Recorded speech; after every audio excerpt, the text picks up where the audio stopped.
Yeah,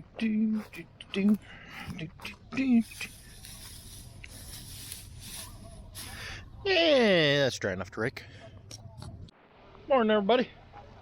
I'm Saturday. It's been a while since I picked up the camera. It's now the end of July. Silage harvest is about 3 weeks out. Neighbor's corn there, fully tasseled. Neighbor's corn there, fully tasseled. Almost all the corn is tasseled other than the stuff they got in really late. Yeah, I said silage harvest 3 weeks out. It might be sooner if our weather keeps being stubborn. Mother Nature this summer has kind of been, how do I want to say this? A little two-faced on us. 1 minute it's 105, a gentle breeze, everything's drying down. Then she'll bring in a little sprinkle. And then it'll be 105, and she'll bring in a little sprinkle. It's been aggravating to say the least. Right now, the really aggravating part is we've got a lot of premium hay on the ground. Yesterday, 5% chance of rain. It sprinkled. The storm literally started like right here. Oh, it was frustrating. And now today, I noticed it's already up to 15% chance of rain, and the meteorologist that sends me sends a lot of us, not just me, future radar stuff, shows a storm rolling through here about 4 o'clock this afternoon. So that's just fan-friggin-tastic. So the rakes are already going. That's why I was checking the hay to make sure it was all right for them to be going, because after baling last night, I slept in and was not awake when they got started. So the rakes are already going. Might hop in a baler here after a while and try and bale a little bit of it so we don't have quite as much for tonight.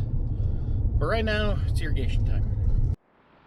Okay, got that one up and going. This one, we want to send that away. Pump firing up.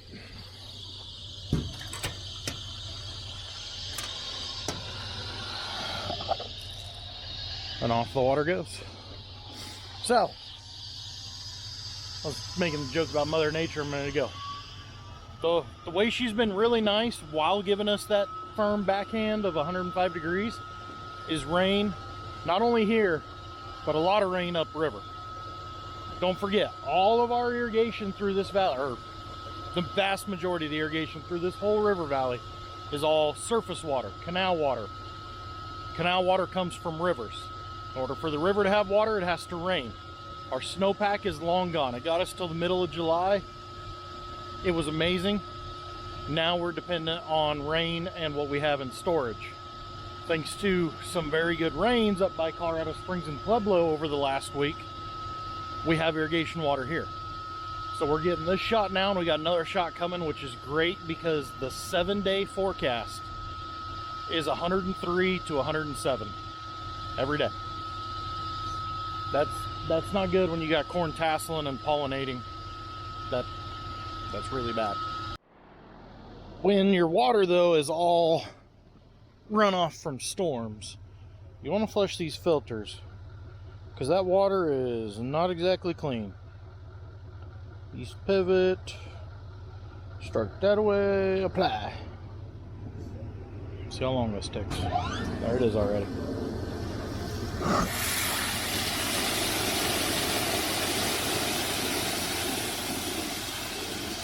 Oh, did you see how dark that got right there?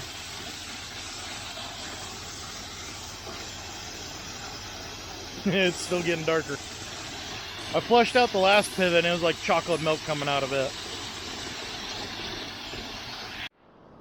First thing I gotta do though before I go start messing with bales is go turn in a pile of maps to the fly boys. Every one of those little highlighted numbers or words is anywhere from 30 to 90 acres.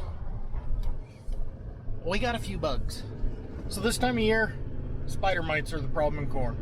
It's this little tiny insect, gets in there and it will literally suck the life out of the plant if you do not get it under control. So we have corn that's looking beautiful right now. If we left some of these really bad fields untreated, in 2 weeks from now, it would be too dry for silage. Like I spit on myself. So, go turn in all these maps so they can get started on that. Hopefully they can knock that out over the next 2 days. And then we'll get started on bales. Okay, I guess I'm not running that loader. This is one of those days where I need about 3 clones of myself, because I could be on a loader, a baler, a sprayer, a swather, all right now. Well, the swather can wait. So I guess I only need 2 clones. Because I want to try baling some of the stuff they're raking this morning, because, as I said, they're talking a chance of rain this afternoon. I'd like to get some of it cleaned up if I can. Need to be on a loader, because I need to sort the bales from last night. It's the downside to our system where we use 2 loaders and 2 semis instead of a stinger and like 1 loader to make the pile. If you don't know, a stinger is a bale mover. It's basically this apparatus built onto a truck or a crane body, and it can load the bales and then stack them up as it goes. If we had one of those, I could have already ran up to the lake, picked up all the junk, had it in the junk pile, and then just told these guys, everything else is barn quality, put it in a shed. We don't have that. We need that. If you find it in your heart to donate, like, I don't know, it's got to be close to $500,000, I'll put your name on the side of it. Just putting that out there, you know. If you really care about me. But anyway, so we need a stinger, and we've talked about potentially adding one. But so I need to be in a baler baling. I need to be in a loader sorting, and because it's the cool morning, I need to be in the sprayer spraying alfalfa, trying to keep it clean. I didn't get a spray any yesterday because I wound up on a rake till damn near noon. So yeah, there's a lot that needs done this morning. Come on, Tuna, hurry up. Got things to do. Aaron's on the loader, Bart and Glenn are on the truck, so I'm going to run this loader. So, no spraying, no baling. Whatever. Can only do one thing at a time, right? Let's go get what's barn quality put in, because that's the most important right now. Bart and I were joking, though. We're going to make him start feeding with the backhoe in the summer, because we don't like sitting around waiting. It's 9 o'clock. Come on. I want to go home. Even though I'm working all day. I want to go home. Cattle are... Oh, picked the wrong time to hit record, hitting that bump. Cattle are all fed. 4-mile move up to the north farm to go pick up bales. Already seen both trucks and the other loader go by. Rakes have about 120 acres ready to go for tonight. It's going to get sketchy this afternoon. We'll see what happens. All we can worry about right now is let's go find the bales. Had to move the balers out of the way so I have somewhere to put bales. Got 1 load in. This bay is basically full. And as you can see, there's nowhere else really to put bales. This Cameron and I like to give Bart a hard time. We always say he's got the fullest barn but the least number of bales. So the farms that have the hay ground that we put bales... How am I... Words are hard. The farms hay that comes to this barn, there we go. We've had some bad luck trying to get it put up just right. Most of that, it's because we caught just a little sprinkle, not enough to do anything to it other than just dampen it up a little bit. So rather than pack it in tight and worry about moisture getting hot, you leave them 2 high or 4 high, kind of space them out, give them some air. But you put them under the roof so they'll quit sun bleaching, because if you've ever dealt with hay buyers, any brown is just instantly bad. It means it was a bad bale. So you want it inside so it can stay green. You'll go back through it eventually, make sure they're all okay, pack them in tight. This barn we get a little careful of because these bales usually don't leave till December or January or February. Like, this is one of the last ones we hit, just based on when landlords want paid. We got 2 other landlords that we had quite a few bales in their sheds and they're already getting emptied out because they want paid before the end of the year. So we moved their hay first. And I'm gonna take a nap while I wait on the next truck. There should be 1 down, should be 2.5 loads to go. So we get a pretty good pile here in the next bay. We'll see what it looks like when we're done. We're about a third of the way full there. Aaron's going to take the loader for me, because we're going to leave the other loader up here, because we still have more to bale up here. But, because of the forecast, I'm going to take my baler now, back south, go bale the end rows off of the stuff they raked. So if it does rain late afternoon and screw everything up, and we got to re-rake, the end rows are out of the way. Would you be quiet? I'm trying to talk here. Look at that, 15 bales. All I did was the outside 2 rows, some little weedy spots, and the inside tower. There's gonna be a couple of bales here. Hopefully, they all head straight to a barn tomorrow. Got one more field I want to go bale the ends off of. Oh man, it's already 12:30. This day's flying by. Yeah, that's not gonna yield such good hay right there. Anywho, sprinklers are all surprisingly still up and running. Fingers crossed.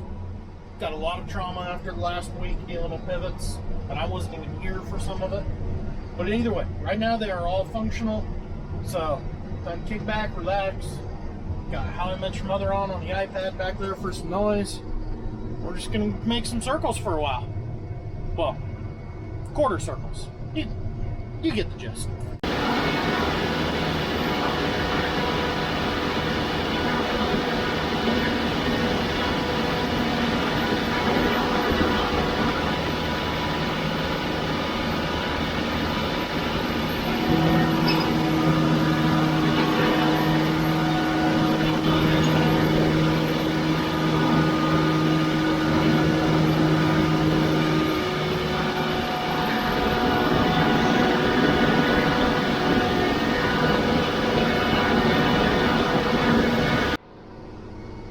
So I've been sitting here playing around, pushing different buttons.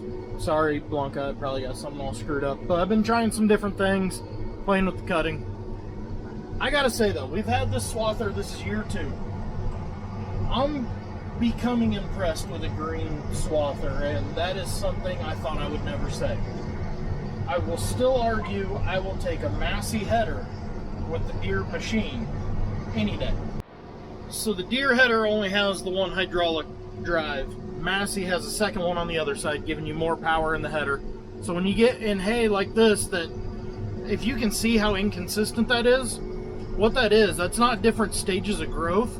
It's hay is starting to fall down, and so it's lodging over. It's really hard to cut, and this thing is cutting it clean. I've had it all the way up to 14 mile an hour. I've been running right around 13 because that's where I'm comfortable, but it's cutting incredibly well. The other thing that drives me nuts is the conditioner rolls. So you see that bolt jack there and that bolt jack over there. That's how you adjust the conditioners that squeeze together, crimp the hay, get it to dry down. We've had this machine in Deere shop 3 times this summer because they've come out to look at it. There's a problem, they take it in, something gets out of adjustment, they put it all back together, say you're good to go. We'll cut for a couple days, and then Blanca and Bart get looking at it and go, that's not put back together right. We haven't been crimping for 3 days. The last time that bolt assembly got put back together wrong, there was too many washers below it, and so it was creating an artificial gap in there, even though it said it was all the way tightened down. I mean, things get put back together wrong all the time. It happens. It sucked for us to figure it out because we went from 3 days after swathing being able to rake to 5 days after swathing being able to rake. And when you're trying to put up quality hay, that's a problem. But any mechanic can make the mistake. No big deal. As far as the machine goes, this right here, I don't care what you tell me. I'm sold on Deere's GPS. The reason why I like Deere's is it's simple and it works. Once you get the hay, I mean, everything's just right there. Boom, boom, boom, boom. Easy. The last Massey Swather we had, I don't know how many service calls we had for GPS, and they just never could get it to work. The machine itself is my big problem, Aaron. Deere builds a cab that you can sit in all day comfortably and be fine at the end of the day. Other equipment manufacturers, they build a cab to where you can sit in it all day.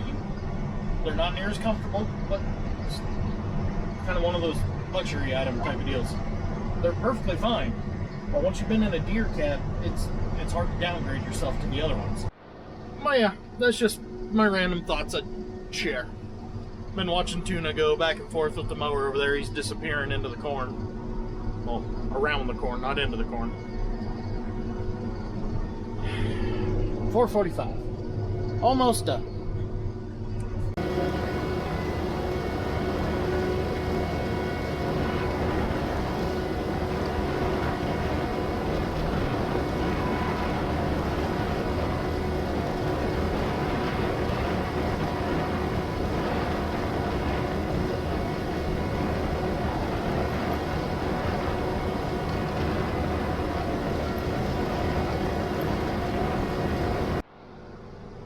Just like that, 30 acres done.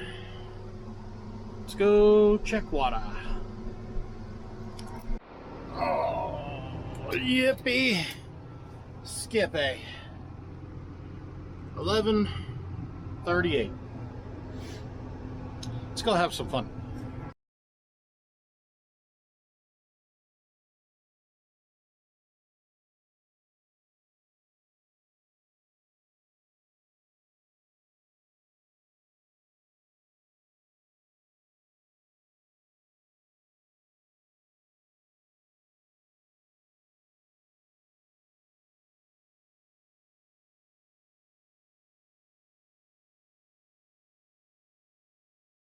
We were cruising along. That's not supposed to be able to do that without that one turning. Set the brake. Yeah, man. Shear bolt. Oh. There it is. Oh. Stay with me now.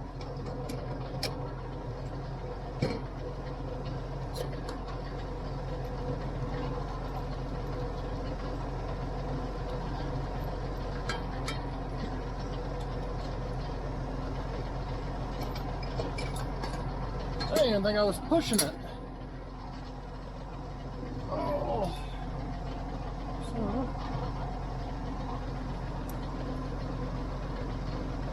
Ooh.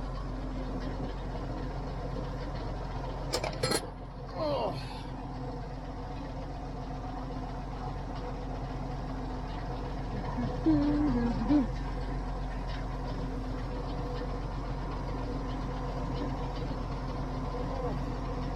Come on. There we go.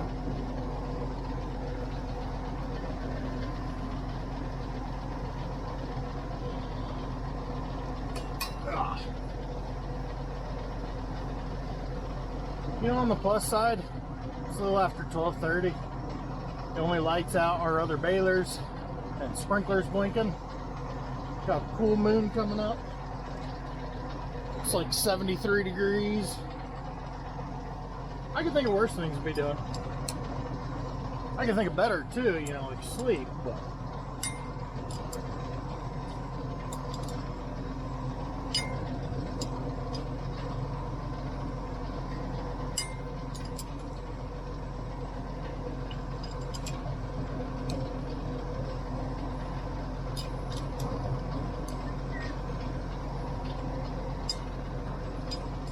so I'm doing this. What are you guys doing? Watching this while you're pooping? Watching this while you're driving? That'll just come out sometime in August. You watching this while you're in class? Ah, there we go.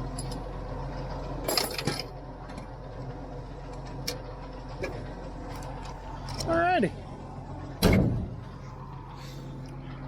Onward and upward. Like I said, cool moon coming up. I know to you guys it's just a blur out there, but whatever. It's cool to me.